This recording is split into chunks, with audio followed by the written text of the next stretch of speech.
السلام عليكم، ان شاء الله تكونوا بخير وصحتكم لاباس. اليوم جبت لكم وصفه الببوش بالطريقه التقليديه القديمه تاعو، وهذه الطريقه نفسها اللي يعتمدوها الناس اللي يطيبوه برا كما تاع المرشي تاع لاباستي ولا في مستغانم ولا في مغنيه ولا كامل الناس الغرب يطيبوه بنفس الطريقه. هو الوصفه الاصليه تاعو غير بالاعشاب، ولكن حنا نقدروا نضيفوا له البصل الطوماطيش حتى نضيفوا له الخضره ويجي بنين. وهذا يعتبر دواء وليس كطبق رئيسي كغذاء ولا عشاء اللي نشبعوا به، هو دواء. ونبداو الوصفه تاعنا. نحتاجوا الى كميه تاع ببوش، نخيروا كميه كازا اللي تكون حبه كبيره، ونروحوا نغسلوه ونصوموه كيما نقولوا احنا. نجيبوه اليوم غدوه من داك عاد نطيبوه حتى يخرج كامل الفضلات تاعو، نزيدو نغسلوه ايضا ويكون واجد باش نطيبوه. التابل الاساسي تاعو هو النخا والزعتر. نجيبو قدر نحطو فيه كميه تاع الماء اللي يكون يغلي، ونحطو له مغرف كبيره تاع زريعه البسباس، ومغرف صغيره تاع سكنجبير، فلفل احمر، فلفل اسود، كمون، كركم، راس الحانوت. ونضيفوا اي تابل نحبوه، نضيفوا القرفه، اي حاجه نضيفوها.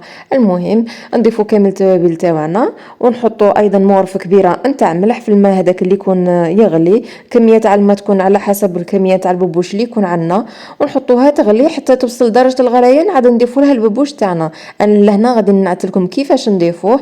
نروحوا نجيبوا الببوش ونبداو نرفدوه بالحفنه كما هكا، ونسميو على كل حفنه نقول بسم الله، الله اكبر على كل حفنه، ونحطوه وحتى نكملوا الكميات تاعنا. انا فقط راني نعت لكم، ولكن صورت لكم لهنا كيفاش كنت نحط فيه. لهنا بعد ما وصل المرق تاعي لهذه الدرجه نتاع الغليان، نبدا نحط الكميه ونسمي على كل حفنه كما قلت لكم، نقولوا بسم الله الله اكبر حتى نكمل كامل الكميه اللي عندي. نقدروا نضيفوا له قرن تاع فلفل ولا الثوم، انا اللي كنت ما ضفتهمش. انتم تقدروا تضيفوهم، حتى المعدنوس والقزبر قادرين تضيفوهم.